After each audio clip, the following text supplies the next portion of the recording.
The title of this video is pretty crazy, so you have to stay with me till the end so you can understand the why behind the title.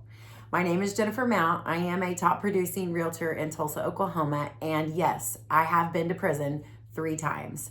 And I will say that I'm coming up on 50, and the first 50 years of my life, I definitely did avoid going to jail or prison. And now I have just put all of my effort into getting in there. So let me tell you how the journey started. In August, I went to the Department of Corrections training to get certified to be a mentor to go into a Department of Corrections facility here in the state of Oklahoma. I passed the training and I cannot tell you how much I learned from that. It was amazing. And then I began to wait. And one thing that I have learned in the prison system here in Oklahoma is there is a lot of waiting. And I faced a lot of obstacles, and that just kind of reinforced to me that anything worth doing is going to be difficult. We're going to have to face things that are going to come up that we have to just keep on persevering. And so finally, I got in touch with the right person. Her name is Lisa Wright, and she has been serving in our prison system for many, many years. And she took me under her wing and let me start to go in with her to minister to the ladies. And so it's the first Monday of every month, and we have to submit all of our stuff to the chaplain prior to, like 6 weeks prior to going in. So the first time I was supposed to get to serve was the first Monday of November, and it came down to the day before and they said no, I could not go in. So I was disappointed, and yet I was not discouraged. I kept on going. And so I wrote what I was going to say to the ladies the 1st of October. And I finally got to go in on the first Monday of December.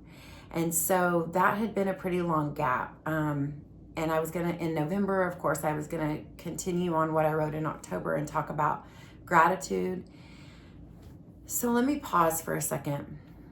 If you have ever been in a situation where you feel hopeless, or you feel sideswiped, or you feel like you don't know what to do next, multiply that by 10, and that's what the ladies in the corrections facilities are feeling. And so because I've never been in that particular situation, I cannot have empathy for them, but I do have sympathy, and I want to relate to them as well as possible. So fast forward to the first Monday of December, and I knew that they had just gone through Thanksgiving incarcerated without their family, and I had just gone through another Thanksgiving without my son. And so I felt like that was the common thread that I could say, no, I don't know what it's like to be in here, but I do know what it's like to be separated from someone that you love over the holidays. And it is so hard. And so let me tell you how the format goes. We have a sign-in. So I was at the sign-in table, and the ladies sign in with their name and their inmate number, and then they go into the chapel. There are 3 volunteers. So one is at the doors, letting the women in the chapel. I'm at the sign-in table, and another one of our volunteers is inside to make sure that there are no problems when they come in. And so the first month, there were 68 women. I was just blown away. You know, this is not anything required. This is something that they can choose to participate in. And so we had praise and worship, then Lisa spoke, and then I spoke, and then our third volunteer spoke, and then we had a prayer, and we closed. That was the first Monday of December. So after Lisa spoke, she spoke about fear. And whenever it came my turn, God just put on my heart that I needed to shift the atmosphere in the room. So I told the ladies, I said, you know, this is my first time to ever speak with these ladies, speak in a prison, any of this. And so I got up there and I said, okay, guys, my name is Jennifer Mount. I am a realtor in Tulsa, Oklahoma, and I am here today to give you some nuggets that you can take away. Of course, I told him about the 3-2-1.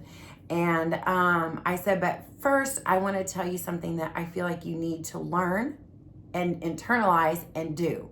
I said, all right, here we go. You ready? This is what I say with my grandson, and I say to myself every day, God woke me up. I'm so blessed. Today is my day, so I will not stress. If I do my best, he will do the rest. I'm smart, I'm kind, I'm loved.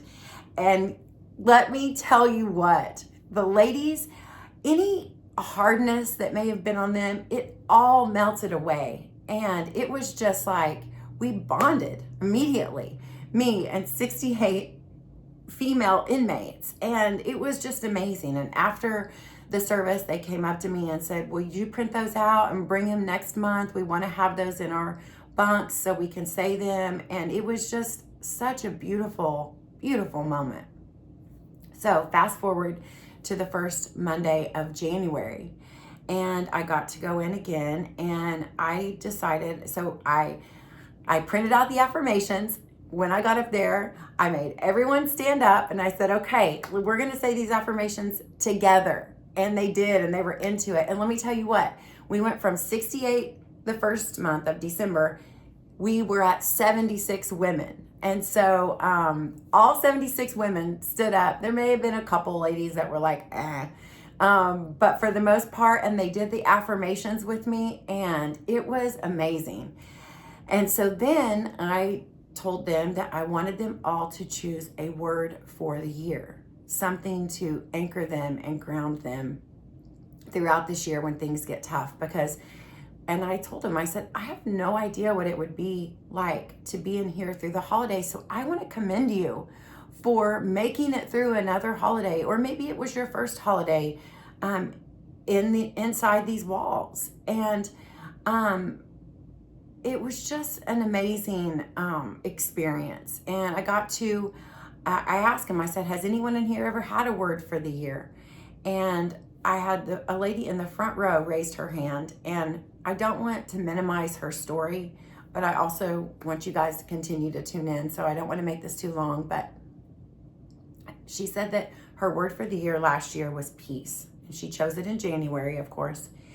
And in February, her husband died.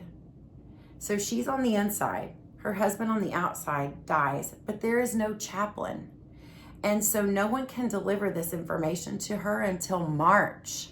So her husband had been gone for a month, and she finds out. I mean, imagine. We can't imagine. No one can imagine that unless you've walked through those shoes. You cannot imagine. And she said that she thought about her word of the year, peace, and she lost her peace. She lost her you know what. She said, but by April, on her birthday, she went back to that word, and it grounded her and got her through the rest of the year. And the smile on her face when she shared that with all 76 women Monday night was amazing.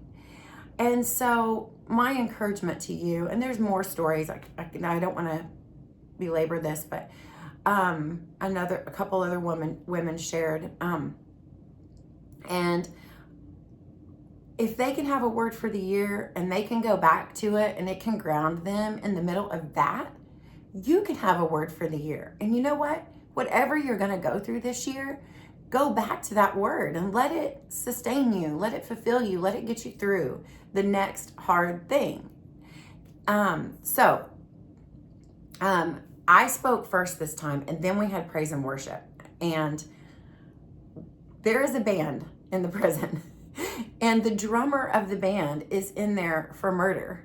And I got to hear her story this week, and her story of complete transformation, and how she went from a maximum security facility in the state of Oklahoma, Mabel Bassett, and now she's at a medium minimum facility, which is Eddie Warrior. And these women are just pouring into their terrible situation. So I'm going to continue to share about this every month. I want you to read my blog, because there's so much more information in my blog that I don't have time for here on our YouTube time together. But the main thing is, you know how I always have our 3, 2, 1. So 3 things that you learned, 2 things that you're going to share and 1 thing that you're going to implement. First thing is, everyone needs a word for the year because you do not know what's going to happen tomorrow and you need to be ready. Number 2, you don't have to get ready if you stay ready, okay? Build up that inner person. Start working out. Start doing all those things that you know you need to do to be ready for whatever's going to come your way. And then the third thing you learned is that no matter what you're going through, someone else is going through something much harder. So let's have gratitude every single day for whatever life throws our way.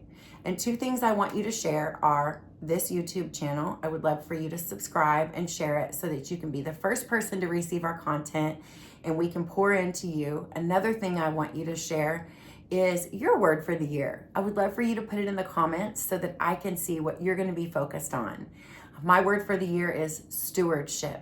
I am going to take better care of what I already have instead of having the constant pursuit of more. And the one thing that I want you to implement this week, this month, this day is gratitude. Yes, it is the secret sauce. It is what is going to sustain you.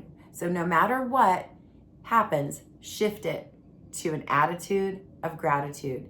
And you've got this. I cannot wait to see you next time and tell you what happens my 4th time I go to prison. Have a great week.